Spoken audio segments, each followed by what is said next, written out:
কালো ছায়া আপনার এবং আপনার সরকারের উপরে দীর্ঘ থেকে দীর্ঘতর হচ্ছে। আপনার উপরে চাপাই দেওয়া হয়েছে বেশ কয়েকজন উপদেষ্টা, যাদের সাথে বিপ্লবের কোনো সম্পর্ক নাই, ন্যূনতম কোনো সম্পর্ক নাই। আজকে আমি আমাদের মাননীয় প্রধান উপদেষ্টা প্রফেসর মোহাম্মদ ইউনূসকে উদ্দেশ্য করে কিছু বলতে আসছি। স্যার, আপনি আমাদের পরম শ্রদ্ধাভাজন। স্বাধীনতা যুদ্ধের পরে দেশের সবচেয়ে কঠিন একটা সময়ে আপনি এই দেশের হাল ধরছেন, কোটি কোটি বীর জনতার ইচ্ছাকে সম্মান জানায়।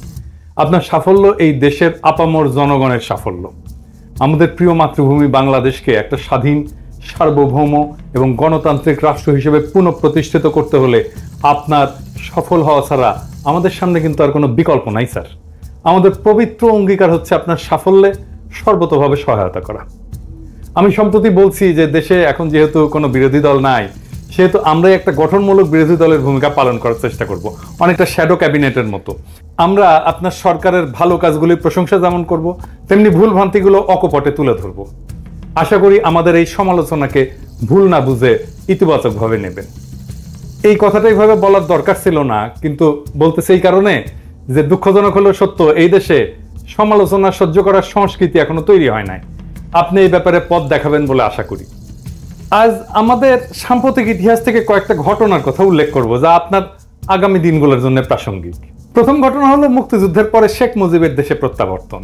অবিভক্ত পাকিস্তানে বাংলাদেশের গণতান্ত্রিক সংগ্রামের নেতা ছিলেন শেখ মুজিব, এটা ইতিহাস স্বীকৃত। কিন্তু মুক্তিযুদ্ধের নায়ক কিন্তু তিনি ছিলেন না। যুদ্ধের 9 মাস দেশে যে বৈপ্লবিক পরিবর্তন হয়ে গেছে সে সম্পর্কে তার বিন্দু মাত্র কোনো ধারণা ছিল না। তিনি যে অবস্থায় দেশ ছেড়ে গেছিলেন, ফিরে আসার পরে বাংলাদেশ আর সেই দেশ ছিল না, কারণ তার মাঝখানে একটা মহান মুক্তিযুদ্ধ ঘটে গেছে। অনেক রক্ত, অনেক আত্মত্যাগ, অনেক যুদ্ধ, অনেক কষ্ট, অনেক বেদনা, দেশ ত্যাগ, এই সমস্ত কিছু এই সময়ের মধ্যে ঘটে গেছে। তিনি সে বিপ্লবকে ধারণ করতে পারেননি, শুনতেও চাননি কি হয়েছিল, কারা করছিল, কেন করছিল, কিভাবে হয়েছিল, শুনতে চাননি। কারণ তিনি বিপ্লবকে ধারণ করতে চাননি, কারণ তাতে তার ভূমিকা ছিল না। ফলে তিনি চড়ে বসছিলেন উল্টো রথে, এবং এই উল্টো রথে চড়ে বসাটাই এদেশের মানুষের জন্য এমনকি তার জন্য করুণ ফলাফল বয়ে আনছিল। আমরা সবাই জানি, এটা একটা কঠিন সত্য। আপনি স্যার কিছু মনে করেন না, এইটার সাথে আপনারও মিল আছে মুজিবের এই ঘটনার সাথে। আপনি কিন্তু আমাদের দ্বিতীয় মুক্তিযুদ্ধের নায়ক না, নায়ক আমাদের বীর ছাত্র জনতা। শেখ মুজিব অবিসংবাদিত ছিলেন বলেই 72-এ সবাই তাকে অন্তরের সাথে বরণ করছিল। আপনি সর্বজন গ্রাহ্য বলেই দেশবাসী এবার আপনাকে চাইছে।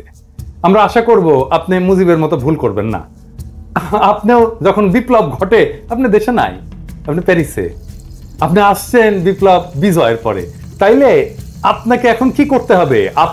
আপনাকে করতে হবে আমাদের দ্বিতীয় স্বাধীনতার বৈপ্লবিক মর্ম আত্মস্থ করে পুরনো ঘুণে ধরা ব্যবস্থা ধ্বংসস্তূপের উপরে একটা প্রকৃত গণমুখী রাষ্ট্র ব্যবস্থা গঠনের দুরূহ কাজটার উদ্যোগ নেওয়া।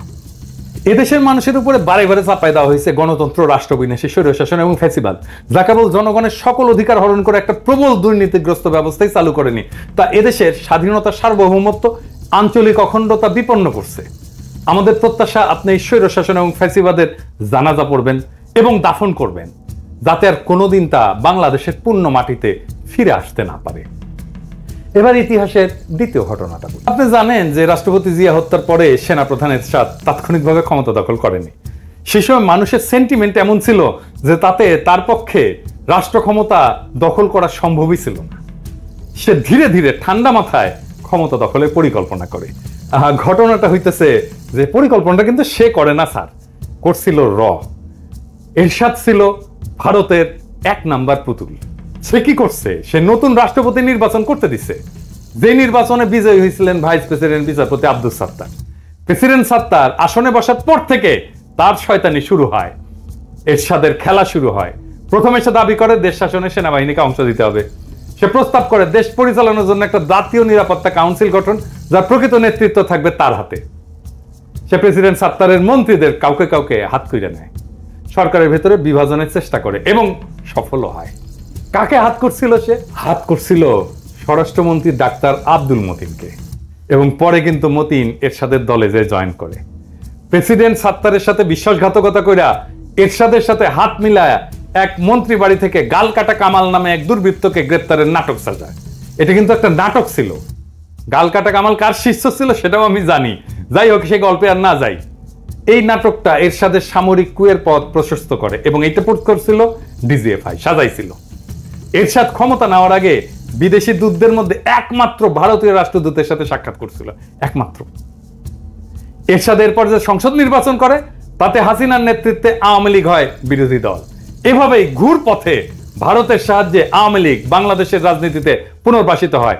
এরশাদ হচ্ছে ভারতের 1 নম্বর পুতুল, আর 2 নম্বর পুতুল হিসেবে কাজ শুরু করে হাসিনা। পুরা ক্ষমতা সরকারি দল ভারতের, বিরোধী দল ভারতের। এই হইল ভারতের বাংলাদেশের রাজনীতিতে আবার পা ফেলার সূচনা। এই নাটক যে আবার মঞ্চস্থ হবে না, আপনি কি স্যার সেটা নিশ্চয়তা দিতে পারেন? যে প্রেসিডেন্ট সুপ্পু আপনাকে শপথ দিছে যে পদে বহাল থাকলে সে তো আপনার নিয়োগও বাতিল করতে পারে না? তাকে পদে বহাল রাখা মানে হইলো আওয়ামী লীগের প্রত্যাবর্তনের মহাসড়কটা খুলে রাখা। সুপ্পুকে বিদায় না দেওয়া পর্যন্ত আপনি নিরাপদ না। আপনার এই বুদ্ধি কেউ দেয় না।